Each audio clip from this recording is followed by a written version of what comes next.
here in St. Paul, Minnesota. What if I were to tell you that in about 7 hours, we'll go from cold and rainy St. Paul Union Depot here to the unseasonably warm Moynihan Train Hall in New York City. And no, we're not taking a train between the two. We're here at Union Depot to catch the 54 bus to MSP Airport, where we're getting on a Sun Country flight to JFK Airport, where we will then go hang out in the lounge and await our train up the Hudson River. It's a city break in New York City, just one day. Now I could take trains and it would take 2 days to get out there. It would take 2 days to get back. I only have 2 days. We're flying in the modern way that it is.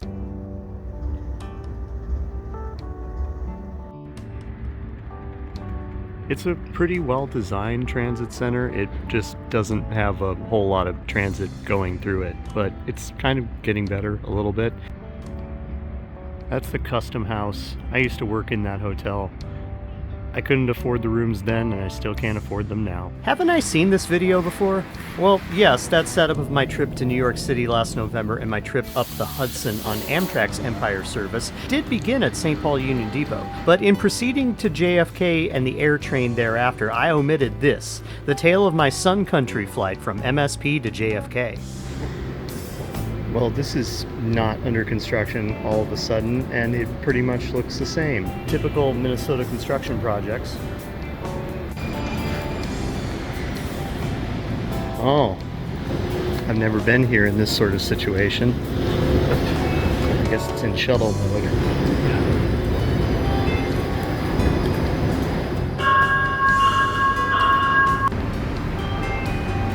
This is as clean as you will ever see a light rail vehicle in the Twin Cities, and it's actually not entirely spotless, but okay. I'm really excited to be going to a place where there's just a river of humanity flowing through a mass transit system. I hear it's going to be 65 degrees, so we're just going to have our time in the mass of people going to wherever we end up going, maybe even getting lost in the subway system. That would be a great feeling. We got through TSA again in about 10 minutes. They even had checkpoint 2 open. We've done this walkthrough of the Humphrey Terminal, Terminal 2, so many times. We've been up and down the rectangle. It's the same today, pretty much. Why JFK, New York City? Why just for one day? Well, we needed a city break. I wanted to get out and just ride some trains. You get what you can, and that's what we're doing today. Just a lot of riding the MTA up on the Metro-North, and then tomorrow we're going back, but not the way we came in. In the Baltimore video, I teased a United Express flight for which I no longer have the video files. Well, this is a change of pace. So this, another of Sun Country's regular hops to East Coast destinations, not really considered classic warm weather vacation spots, as their name implies, will have to do until I can drive out and record construction progress on the Green Line LRT. This morning we're aboard one of their newest Boeing 737-800s that I believe was acquired secondhand from somewhere in North Central Europe, based on the placards that are throughout the cabin. It's always a fun game to find out from which corner of the world your particular Sun Country plane once flew in decades past, but today's is pretty new. Exit rows really make the best of Sun Country's newest slim seats. Legroom is at Amtrak levels for this trip, and it only cost me $20 extra for the seat selection at booking, a total of $106 4 months prior to departure. Sun Country's low fares are their best selling point, because amenities sure aren't. If you're easily bored, and you probably aren't given you've tuned into my videos, I recommend keeping an extra device with downloaded content packed in your backpack-sized personal item, and save some debit or credit card funds for the in-flight service. In-flight Wi-Fi speeds aren't great, and it works better on some flights and not at all on others. You get relatively good access to their company streaming content, and it's average in overall quality, and I'm usually plenty pleased to bring a book or look out the window on clear days flying with Sun Country. Much like other low-cost carriers, they have their niche, and it's providing cheap fares with average comfort levels. Today we're in the left overwing exit row, a seat that once we get out of the cloud base should provide great views of Long Island on the approach into New York.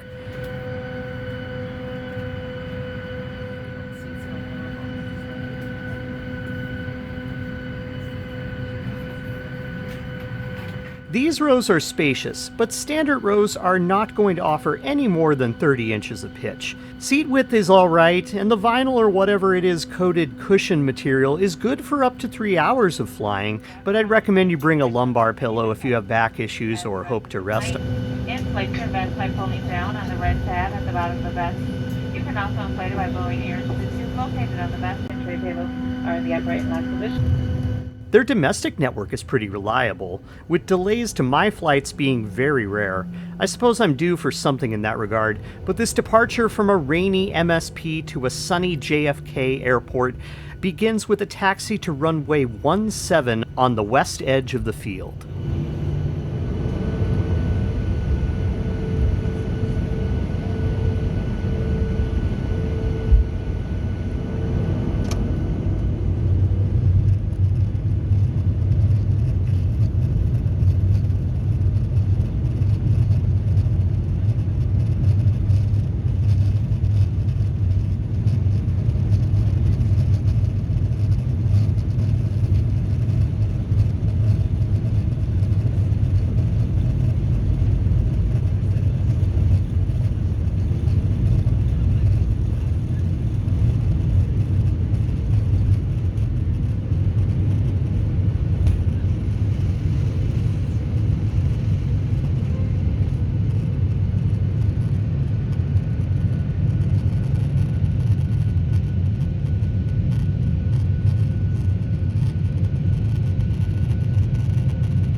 Our climb out is to the east-southeast after crossing the Mississippi River. We'll be above the clouds after less than 20 minutes of flying and get a drink service within the first 45 minutes of this flight, which would clock in at just over 2 hours as we made our way beyond the weather affecting the upper Midwest. The primary setback to Sun Country's model is they only fly multiple daily flights on selected routes. Mostly those in their bread and butter coastal vacation getaway destinations. These big cities elsewhere in the country to Minneapolis routes don't have a later flight option most of the time, when one daily round trip is all they're offering.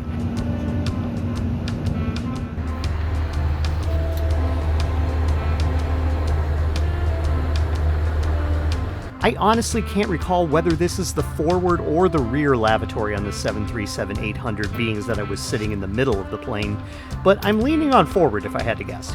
It was very clean, well stocked with everything a Sunday morning flyer to New York could need, given that you're on an ultra-low-cost airline.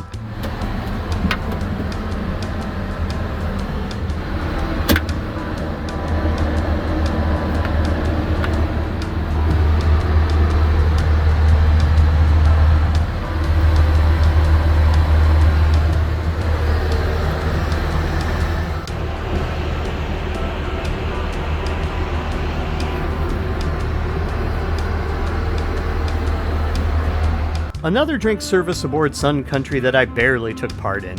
A Diet Coke and nothing else, as I was saving my appetite and most of my thirst for coffee for the lounge at Moynihan Train Hall, which you can see in my Empire Service video about the train to Croton-Harmon I caught once in New York. I've had the snack boxes on Sun Country occasionally. We'll see those in a future flight review from somewhere. Temperature is about 56 degrees. High overcast skies and light winds. Pleasure having you guys on board. I would say probably around the 15 to 20 minute mark early into the gate there. Could be plus or minus a little bit, just depending on how big our wind is surrounding in line. But anyway, have a great rest of the weekend. And come back and see us again. We'll see you in the driving trip.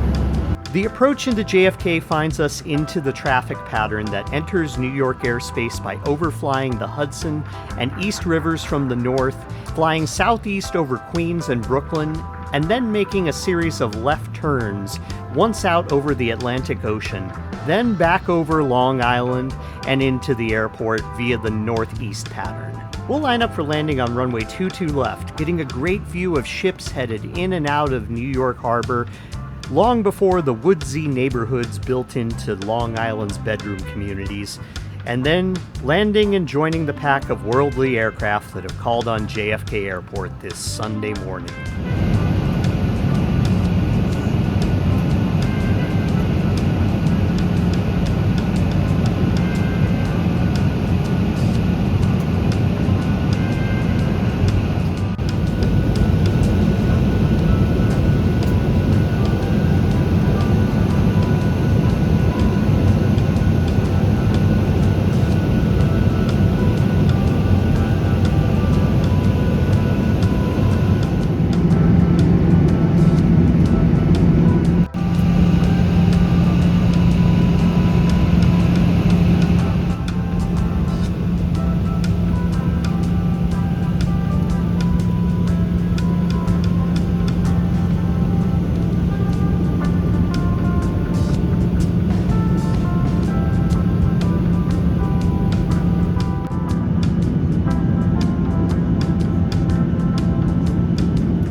Thank you. You bet. Out of the cabin and into the woods of Terminal 7, we've got a maze of a walk to ground transportation.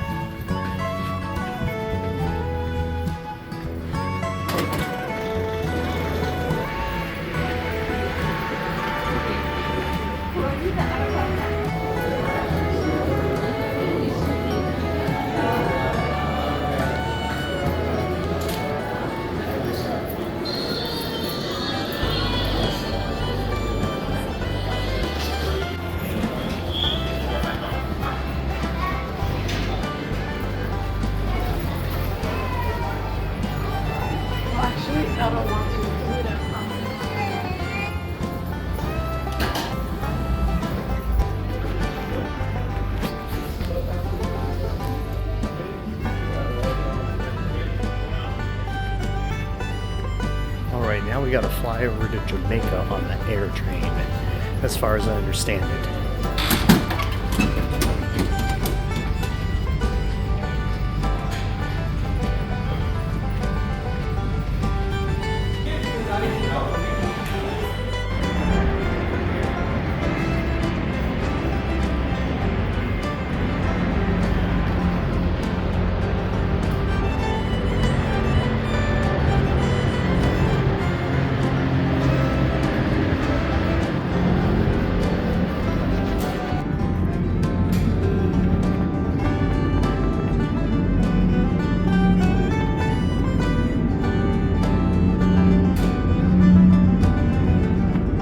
I had high hopes for the air train and getting to record the trip between Old Idlewild and Jamaica, but it got so crowded I couldn't hardly stand with any stability, empty-handed let alone with a camera, due to how packed tight it was with people and their massive rolling suitcases. If you want to see my trip up the Hudson and back, check out the video link at the end of this, a recap of my walk back from Times Square through Rockafeller Center after my trip back down from Croton-Harmon on Metro-North Railroad, as the winter holiday season was beginning to infest the typical Manhattan sights. I'll be back with more New York walkarounds as we go. Next week, be subscribed so you can see the long-form video of my ride aboard Amtrak's Crescent from Atlanta to Washington, D.C. Bye for now. Thanks for watching.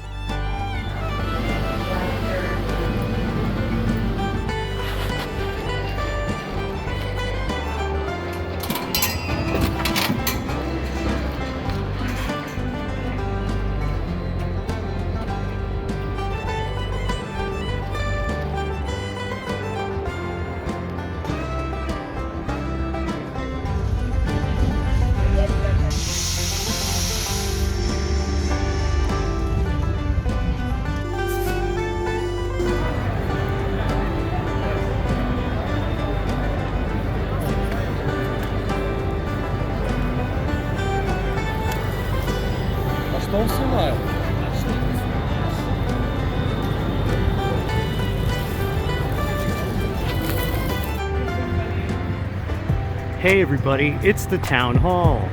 It's where they did Prairie Home Companion and a million other things.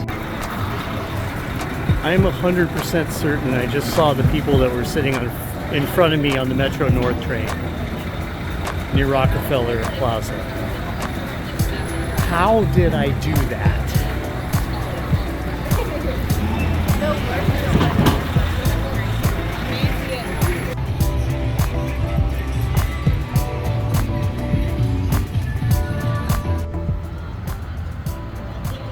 I can't believe I made it to, wait, is that a sparkling water?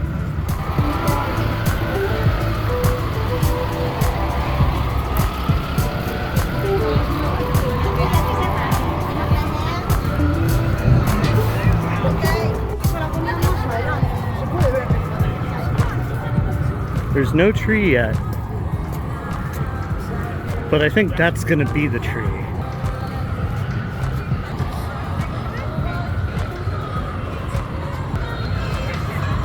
Nope. The presence of all these brand names has a lot less punch nowadays, now that they're basically all universal. So places like this they feel just the same as everywhere else in America. And that's special and not all at the same time.